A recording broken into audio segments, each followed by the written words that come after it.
El verano de 2006 permanece grabado en la memoria colectiva como el momento en que Galicia se enfrentó cara a cara con el infierno. Los datos son contundentes. Casi 2000 focos de fuego activos de forma simultánea transformaron el territorio en una trampa de llamas incontrolable. La magnitud de esta catástrofe superó cualquier capacidad de respuesta logística existente en aquel tiempo, dejando a todo un país sumido en una sensación de impotencia absoluta al ver cómo su patrimonio natural se consumía frente a las cámaras sin que nadie pudiera detener el avance. Si te apasiona descubrir la realidad detrás de las catástrofes más impactantes de la historia, suscríbete y activa la campanita para no perderte ningún detalle de este relato profundo y revelador. No fue un suceso fortuito, sino una arquitectura del caos donde el clima y la simultaneidad de los focos crearon un escenario de guerra contra la naturaleza. La combinación de temperaturas extremas, vientos huracanados y una orografía complicada convirtió cada monte en una mecha de pólvora que, al encenderse, generaba una reacción en cadena imposible de frenar. Mientras los servicios de emergencia operaban al límite de sus fuerzas, la población civil observaba cómo el cielo perdía su color natural para dar paso a una penumbra grisácea que asfixiaba los pueblos. A medida que el fuego devoraba hectáreas a una velocidad vertiginosa, la sospecha de una mano humana acelerando la tragedia comenzó a ganar terreno en el debate público. Los vecinos de las zonas rurales, convertidos en improvisados combatientes, luchaban por proteger sus hogares mientras el humo se filtraba en los núcleos urbanos, dejando claro que el desastre no tenía fronteras. Las imágenes de aquel entonces muestran una región irreconocible, marcada por la ceniza y el silencio que sigue a la destrucción total de los ecosistemas forestales. El impacto psicológico de estos eventos fue devastador para quienes vivieron el avance de los incendios desde la primera fila. La vulnerabilidad se apoderó de las familias al ver cómo las carreteras se cerraban y los servicios básicos fallaban ante el empuje de las brasas. Aquella crisis puso de manifiesto las grietas profundas en un sistema de prevención que, ante las condiciones de estrés extremo de ese agosto, no pudo evitar que el patrimonio y la tranquilidad de toda una comunidad se convirtieran en cenizas. Esta serie de incendios no solo se recuerda por el número de hectáreas calcinadas, sino por la lección amarga sobre la fragilidad humana frente a un desastre de tal escala. Las autoridades se vieron obligadas a lidiar con una emergencia que sobrepasó todas las proyecciones iniciales, obligando a una reconfiguración total de la gestión forestal en los años posteriores. El desastre de 2006 fue, sin lugar a dudas, un punto de inflexión que cambió para siempre la manera en que entendemos la protección del medio ambiente ante el peligro inminente. La situación se volvió inmanejable cuando el factor meteorológico se alineó con la mala fortuna. Durante aquellos días críticos, el viento del sur, conocido como viento de componente sur, soplaba con una fuerza inusual, arrastrando partículas encendidas a kilómetros de distancia y originando nuevos focos donde antes solo había tierra segura. Este fenómeno multiplicó exponencialmente el área de cobertura del fuego, haciendo que las brigadas que combatían un incendio se vieran sorprendidas por otro que nacía a sus espaldas en cuestión de segundos. Fue un efecto dominó aterrador que desbordó cualquier protocolo de emergencia. Los profesionales de la extinción no solo luchaban contra las llamas, sino contra una fatiga extrema y la desesperación de ver cómo sus esfuerzos quedaban anulados en un abrir y cerrar de ojos. Las carreteras principales de la región se transformaron en arterias bloqueadas por el humo denso, lo que dificultaba el acceso de los camiones cisterna y los vehículos de apoyo. Mientras tanto, la población intentaba evacuar zonas de alto riesgo con el miedo pintado en el rostro, viendo cómo el horizonte se cerraba por muros de fuego de decenas de metros de altura que avanzaban con una voracidad sin precedentes. El suministro de agua comenzó a ser un recurso crítico, obligando a los mandos a tomar decisiones imposibles sobre qué áreas proteger y cuáles dejar a merced del avance del desastre. Los helicópteros y aviones de carga intentaban operar en condiciones de visibilidad casi nula, arriesgándose constantemente ante las rachas de viento que hacían imposible cualquier maniobra precisa de descarga.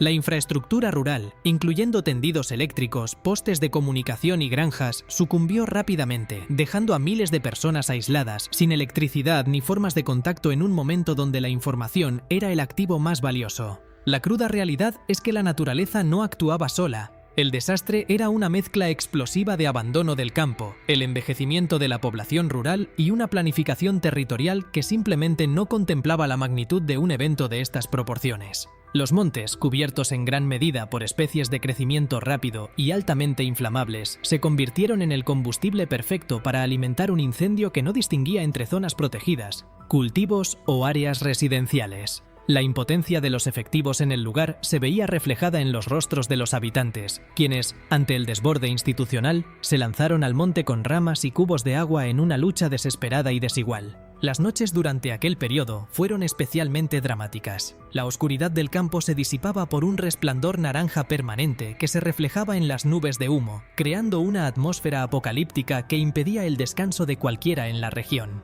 El calor era tan intenso que incluso a varios kilómetros de distancia se sentía la radiación, mientras que el sonido del fuego, un rugido constante y profundo, recordaba a los vecinos que la amenaza seguía creciendo. Cada informe de radio sobre un nuevo foco activo generaba una oleada de tensión adicional, marcando un ciclo de desgaste emocional para quienes estaban en la primera línea de combate. La información es poder y la prevención es la clave para evitar futuras tragedias. Si quieres apoyar nuestro trabajo de investigación y seguir profundizando en la realidad de los desastres que marcaron nuestra era, suscríbete, dale me gusta a este contenido y compártelo con alguien que necesite conocer estos hechos. Más allá de la superficie devastada, existían problemas ocultos que convirtieron este evento en una herida abierta. La realidad cruda mostraba una Galicia donde el abandono rural había creado un polvorín sin vigilancia. Durante décadas, el cambio en el estilo de vida y el éxodo hacia las ciudades dejó los montes sin el mantenimiento tradicional que antaño actuaba como cortafuegos natural.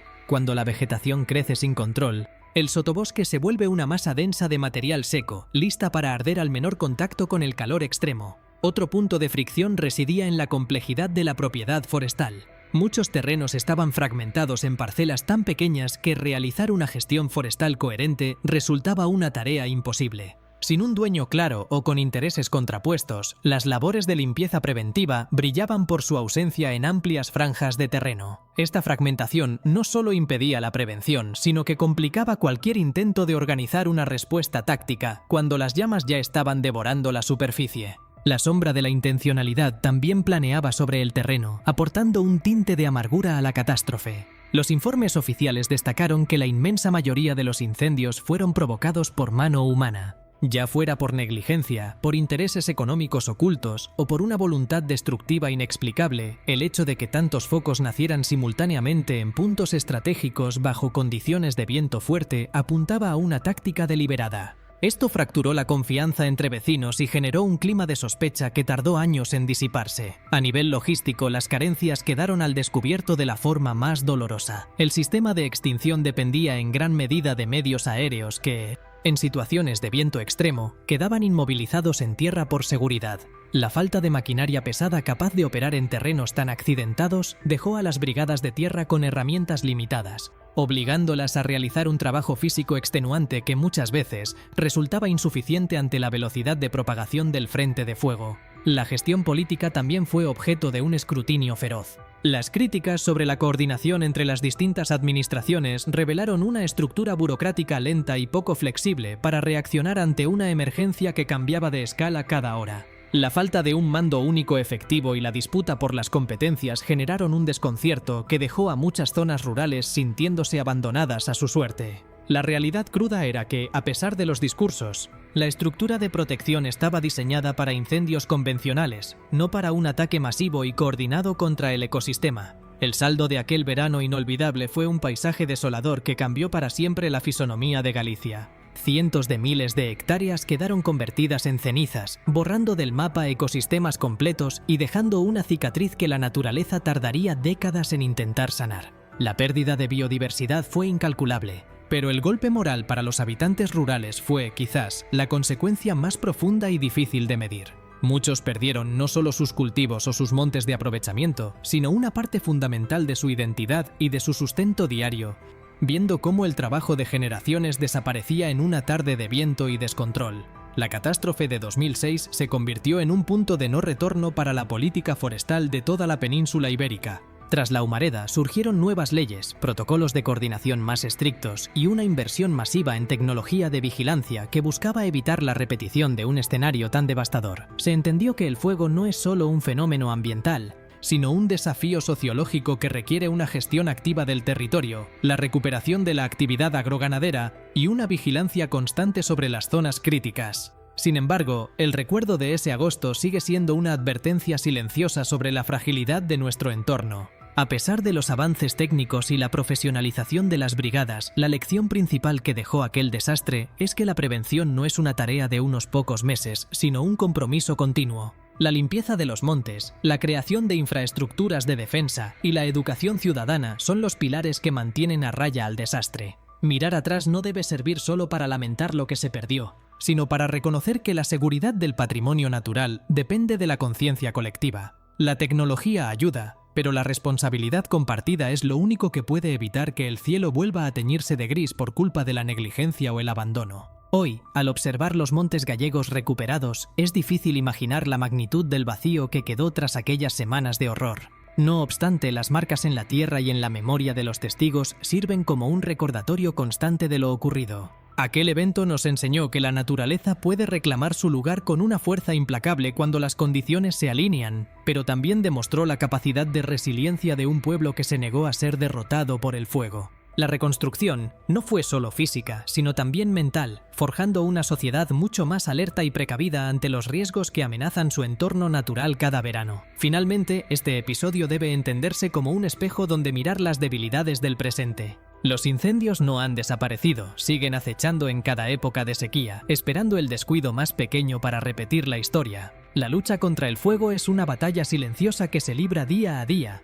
lejos de los focos y de las noticias, en la gestión responsable y el respeto por el monte. Solo aprendiendo de los errores de aquel año fatídico, podremos garantizar que las futuras generaciones disfruten de un paisaje verde, vivo y protegido de las llamas que una vez amenazaron con devorar todo lo que conocíamos. Si has llegado hasta aquí, es porque valoras la historia y la importancia de aprender de nuestros errores pasados para proteger nuestro futuro. La realidad de nuestro planeta es nuestra responsabilidad compartida. Si este relato te ha ayudado a comprender mejor la magnitud de lo ocurrido, apoya este contenido con un gran me gusta, suscríbete para estar al tanto de futuros análisis y comparte este mensaje para que la memoria de estos eventos no se pierda. Nos vemos en el próximo encuentro, donde seguiremos explorando los hechos que definieron nuestra era.